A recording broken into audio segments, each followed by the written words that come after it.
Hi friends, ഞാനിന്ന് പറയാൻ പോകുന്നത് ഏതൊരു വിദേശ വാർത്തകൾ അല്ലെങ്കിൽ ഒരു ഇൻ്റർനാഷണൽ മീഡിയ ഇന്ന് എടുത്തു കഴിഞ്ഞാൽ ഏറ്റവും കൂടുതൽ ലോകശ്രദ്ധ ആകർഷിച്ചുകൊണ്ടിരുന്ന ആദ്യത്തെ കാര്യം ഏകദേശം 2 വർഷങ്ങൾക്ക് മുന്നേ ആയിരുന്നെങ്കിൽ ഉക്രൈൻ റഷ്യ യുദ്ധമായിരുന്നു.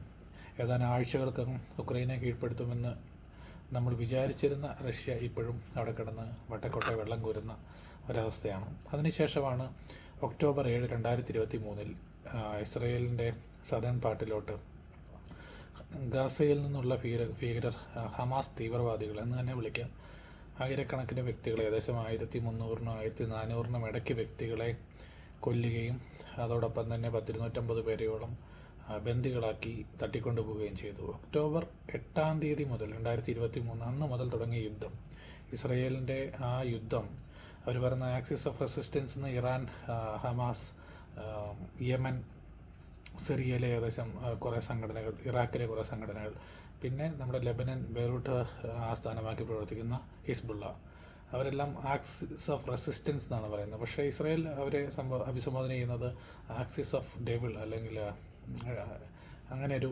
പദപ്രയോഗമാണ് അവർ യൂസ് ചെയ്യുന്നത്. ആക്സിസ് ഓഫ് ഡെവിൾ എന്നാണ് പറയുന്നത്. Anyway, axis of evil.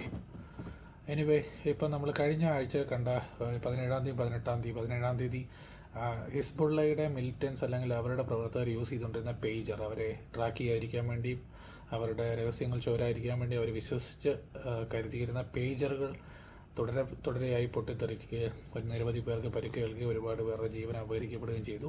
അതോടൊപ്പം തന്നെ പിറ്റേ ദിവസം തന്നെ അവിടുത്തെ ബാക്കിയുള്ള ഇലക്ട്രോണിക് അപ്ലയൻസസ്, ഒരുമാതിരിപ്പെട്ട ഇലക്ട്രിക് വാക്കി ടോക്കി പോലെയായ സംഭവങ്ങൾ, ലാപ്ടോപ്പുകളടക്കം, സോളാർ പാനലടക്കം പൊട്ടിച്ചെറിയെന്നാണ് പറയുന്നത്. കാറിൻ്റെ റേഡിയോ സിസ്റ്റം അടക്കം പൊട്ടിച്ചെറിയെന്നാണ് പറയുന്നത്. എനിവേ, അതിനുശേഷം ആ യുദ്ധം അല്ലെങ്കിൽ ആ ഒരു എസ്കലേഷൻ അവിടെ കണ്ട് നിൽക്കും എന്ന് വിചാരിച്ചിടത്ത് പ്രതീക്ഷവർക്കെല്ലാം തെറ്റി.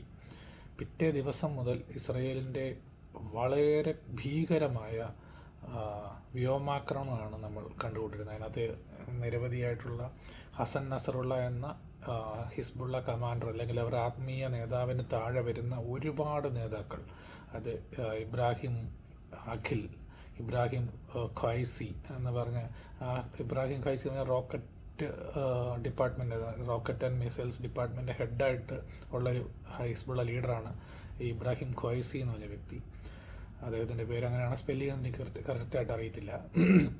ഇബ്രാഹിം അഖിൽ എന്ന് പറഞ്ഞ പുള്ളിക്കാരൻ ഹിസ്ബുള്ളയുടെ main leaders, that means Hassan നസറുള്ളയ്ക്ക് ശേഷം ഇങ്ങനെ ഒരു ട്രീ വരയ്ക്കുകയാണെങ്കിൽ അവരുടെ ഏറ്റവും മുതിർന്ന നേതാക്കൾ തന്നെ തുടരെയായി കൊല്ലപ്പെടുന്നു.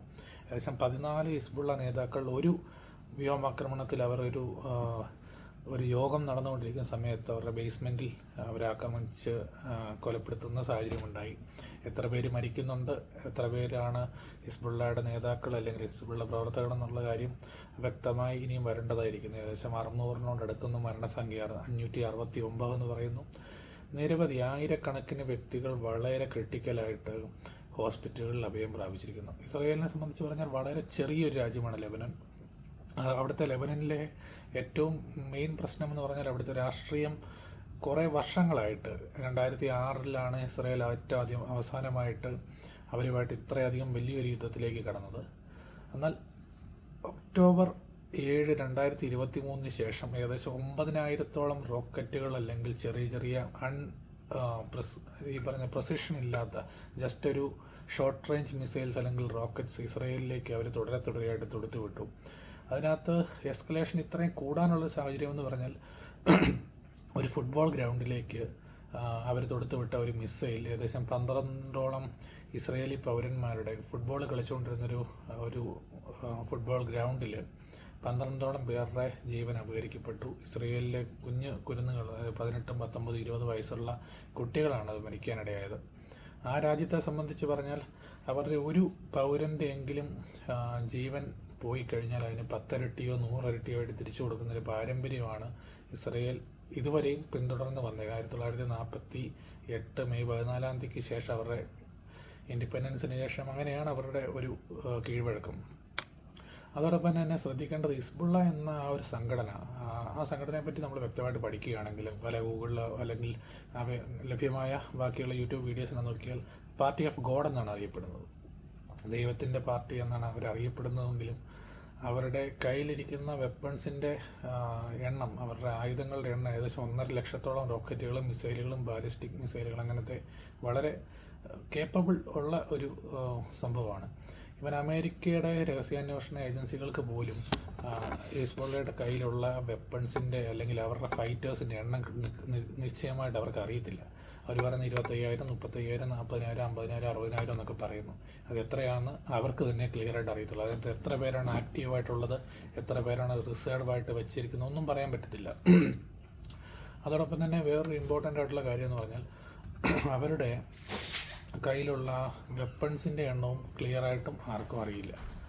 അപ്പോൾ മെയിനായിട്ട് ഹസൻ നസ്രുള്ള എന്ന് പറഞ്ഞ അവരുടെ ഏറ്റവും മെയിൻ ലീഡർ പറഞ്ഞേക്കുന്നത് ഏകദേശം 1 ലക്ഷത്തോളം ആളുകൾ അവരുടെ ഉണ്ടെന്നാണ് പുള്ളി പറഞ്ഞത്. 1 ലക്ഷത്തോളം ഫൈറ്റേഴ്സ് ഈ പറഞ്ഞ ഹിസ്ബുള്ളയുടെ അണ്ടറിൽ അവർക്കുണ്ടെന്ന് അവർ അവകാശപ്പെടുന്നു.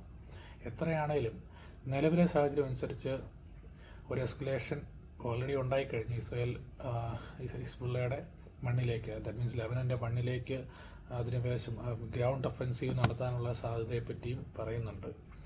എന്തൊക്കെ തന്നെയാണെങ്കിലും ലോകം ഇനി കാണാൻ പോകുന്നത് വളരെ മോശമായൊരു, കുറച്ചും കൂടെ ഇപ്പോൾ ഓൾറെഡി മോശമായിട്ടാണ് പൊയ്ക്കൊണ്ടിരിക്കുന്നത്, അതിൽ തന്നെ വളരെ കുറച്ചും കൂടെ മോശമായിട്ടുള്ളൊരു സ്ഥിതിയിലേക്കായിരിക്കും ഈ വരും യുദ്ധങ്ങൾ മിഡിൽ ഈസ്റ്റിനെ അല്ലെങ്കിൽ ലോക എക്കണോമിയെ തന്നെ മാറ്റിമറിക്കാൻ പോകുന്നത്.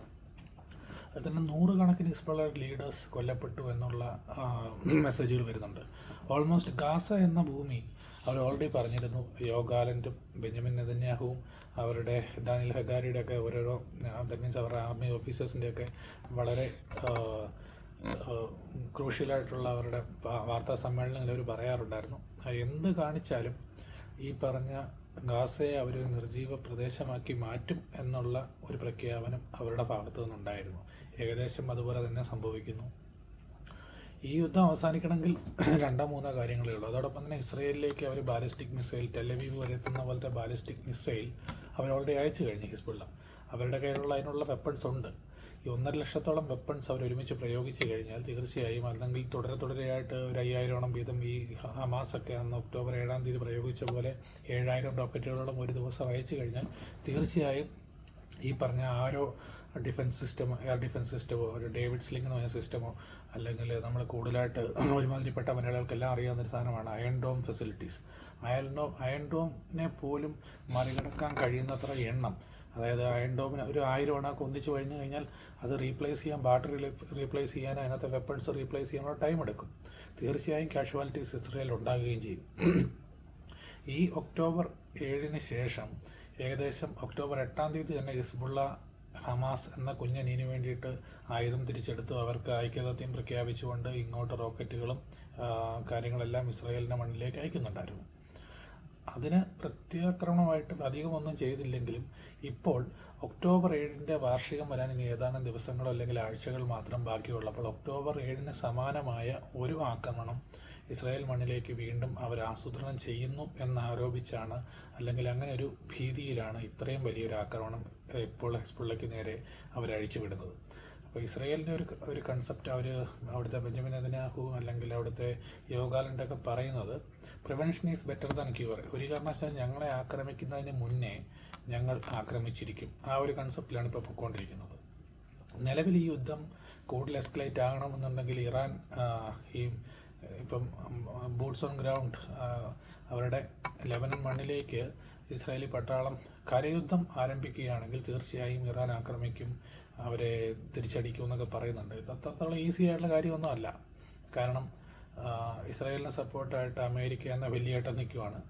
ഏറ്റവും കൂടുതൽ ആയുധങ്ങളും കാര്യങ്ങളെല്ലാം പാശ്ചാത്യ ശക്തികളായ യൂറോപ്യൻ കൺട്രീസാണ് ഏറ്റവും കൂടുതൽ ആയുധങ്ങൾ ഇസ്രായേലിന് നൽകുന്നത്. ഇസ്രായേലിന് സ്വന്തമായ ആയുധങ്ങളുണ്ട് എങ്കിൽ തന്നെ ഇടയ്ക്ക് ചില ന്യൂസുകളൊക്കെ വരുന്നുണ്ട്, ഇന്ത്യയിൽ നിന്ന് വരെ ഈ പറഞ്ഞ ആയുധങ്ങൾ ഇസ്രായേലിലേക്ക് കയറ്റി അയക്കുന്നു. ഒരു പക്ഷേ ശരിയായിരിക്കാം. കാരണം നമ്മുടെ ചില യുദ്ധങ്ങളിൽ, കാർഗിൽ യുദ്ധത്തിലടക്കം ഇസ്രായേലിൻ്റെ ടെക്നോളജിയും ആയുധങ്ങളും നമുക്ക് ലഭ്യമായിട്ടുണ്ട്. എനിക്ക് തോന്നുന്നു ചൈനീസ് വാറിലും നമുക്ക് ആയുധങ്ങൾ ലഭിച്ചിട്ടുണ്ടെന്നാണ് എൻ്റെ ഞാൻ എവിടെയോ വായിച്ചേക്കുന്നല്ല കേട്ടേക്കുന്ന അറിവ്. എനിവേ, ഇസ്രായേലിന് ഇന്ത്യ ആയുധം കൊടുത്താലും ഇല്ലെങ്കിലും ആവശ്യത്തിലധികം ആയുധം അവരുടെ കയ്യിലുണ്ട്. ഒരു പരിധി കഴിഞ്ഞ് കഴിഞ്ഞാൽ അവർ ഏതായുധവും എടുത്ത് പ്രയോഗിക്കാൻ കപ്പാസിറ്റിയുള്ള രാജ്യമാണ്. അവർ ഒന്ന് ശ്രദ്ധിച്ചാൽ മതി, UN പ്രമേയങ്ങൾ ഇസ്രായേലിനെതിരെ തുടരെയായി വന്നിട്ടും ഒരു മൈൻഡും അവർ ചെയ്യാറില്ല.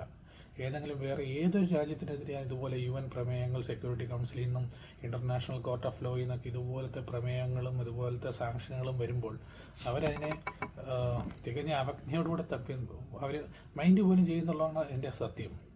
എനിവേ, യുദ്ധം ഒന്നിനും ഒരു പരിഹാരമല്ല.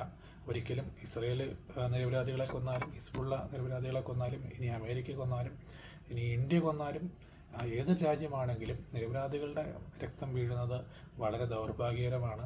അത് ഒരു കാര്യം ശ്രദ്ധിക്കുക, ടണലുകൾ, യുദ്ധമെന്ന് പറഞ്ഞാൽ ഇന്ത്യൻ പട്ടാളത്തിനായാലും സ്ത്രീകളും കുട്ടികളൊന്നും മരിച്ചു വീഴത്തില്ല ഇന്ത്യക്കെതിരെ ആര് യുദ്ധം ചെയ്താലും. കാരണം നമ്മുടെ ധീരന്മാരായ ജവാന്മാർ, ഐ ആം പ്രൗഡ്, ഞാനൊരു സോൾജറിൻ്റെ മകനാണ്, അത് ഞാൻ വളരെ അഭിമാനം കൊള്ളുന്നു. നമ്മുടെ ഇന്ത്യൻ പട്ടാളം എന്ന് പറഞ്ഞാൽ ഏതൊരു യൂണിഫോംഡ് സർവീസ് ആണെങ്കിലും, പോലീസോ CRPF നമ്മുടെ ഫയർഫോഴ്സോ ഫോറസ്റ്റോ ഏതൊരു വ്യക്തിയാണെങ്കിലും പൊതുജനത്തിന്, നമ്മുടെ സിവിലിയൻസിന് ഒരുവിധ രക്തച്ചൊരിച്ചിലുകൾ ഉണ്ടാകാൻ അവർ സമ്മതിക്കില്ല. അതിനുവേണ്ടിയാണ് നമ്മൾ ദിവസവും കാണുന്ന വാർത്തകൾക്കകത്ത് നമ്മുടെ പട്ടാളക്കാർ അതിർത്തിയിൽ പാകിസ്ഥാൻ സൈന്യയുടെയും തീവ്രവാദികളുടെയൊക്കെ വെടിയേറ്റ് മരിക്കുന്നു എന്നുള്ള ന്യൂസ് നമ്മുടെ ഒരു സിവിലിയൻ പോലും മരിക്കാതിരിക്കാൻ വേണ്ടിയാണെന്നുള്ള സത്യം നമ്മൾ മനസ്സിലാക്കുക. നേരെ മറിച്ച് അവിടെ ചില വാർത്തകൾക്കകത്ത്, ഞാൻ പ്രത്യേകിച്ച് ആ വാർത്തകളുടെ പേരെടുത്ത് പറയുന്നില്ല, ചില അടുപ്പുകൂട്ടി ചർച്ചകളും വേറെ മുഖ്യധാര ചില മാധ്യമങ്ങളും ഭയങ്കര കരച്ചിലാണ്. അങ്ങനെ കരച്ചിട്ടൊരു കാര്യമില്ല. ആണുങ്ങളെപ്പോലെ ഫൈറ്റ് ചെയ്യണം. ഫസ്റ്റ് ഓഫ് ഓൾ സ്ത്രീകളെയും കുട്ടികളെയും ബങ്കറിലാക്കി ഒളിപ്പിച്ചതിന് ശേഷം അവിടുത്തെ ഹമാസ് പോരാളികളാണേലും ഇനി ഹിസ്ബുള്ള ദേശസ്നേഹികളാണേലും ആരാണേലും അവരാണ് യുദ്ധം ചെയ്യേണ്ടത്. അല്ലാതെ ഒരു രാത്രിക്ക് വന്ന് മതിൽ ചാടി കയറി വന്ന് നിരപരാധികളെ വെട്ടിക്കൊല്ലുന്നതും വെടിവെച്ച് കൊല്ലുന്നതും അല്ല ആണത്തം.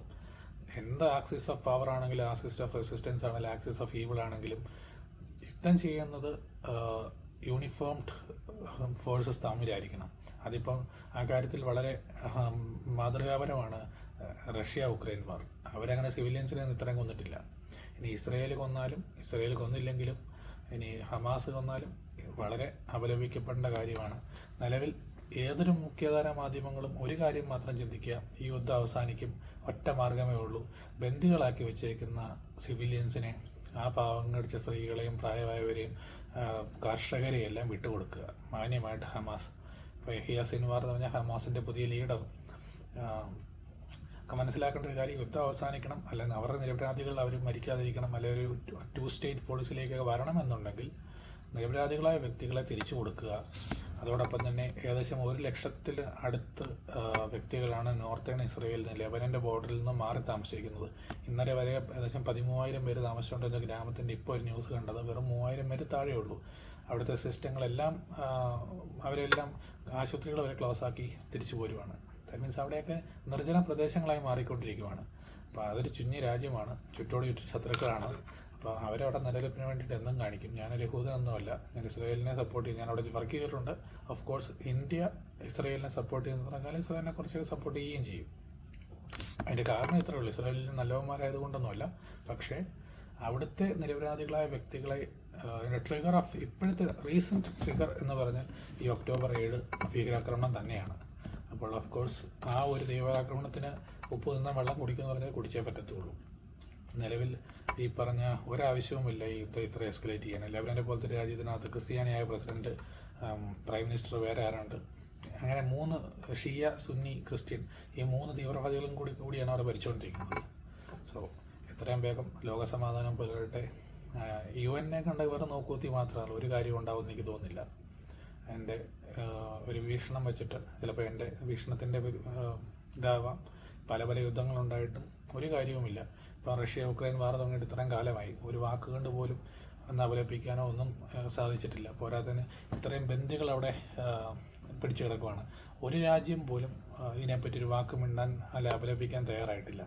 ഇവൻ PLO, പാലസ്റ്റീൻ PLOയുടെ പാലസ്റ്റീൻ ലിബറൈസേഷൻ ഓർഗനൈസേഷനോ, അവരുടെ ആ ഒരു മുഹമ്മദ് അബ്ബാസ് പോലും, പാലസ്റ്റീൻ പ്രൈം മിനിസ്റ്റർ എന്നാണ് പറയുന്നത്, അല്ലെ പ്രസിഡന്റ്, പുള്ളിക്കാരന് പോലും ഈ ബന്ദികളാക്കിയ തീവ്രവാദികളെ പറ്റി ഒരു വാക്ക് അപലപിക്കാൻ സാധിക്കാത്തത്രയും കാലം ഈ പറഞ്ഞ യുദ്ധം ഇങ്ങനെ നീണ്ടുകൊണ്ടേയിരിക്കും. എനിവേ, ഇനി വരും ദിവസങ്ങളിലും ഇതിൻ്റെയൊക്കെ അപ്ഡേറ്റുകൾ അതിനകത്ത് ചെയ്യുന്നതായിരിക്കും. എത്രയും പെട്ടെന്ന് നിൽക്കട്ടെ എന്ന് ആശംസിക്കുന്നു, ആഗ്രഹിക്കുന്നു. എങ്കിലും യുദ്ധം നിലവിലെ സാഹചര്യത്തിൽ തുടർന്നുകൊണ്ടേയിരിക്കും.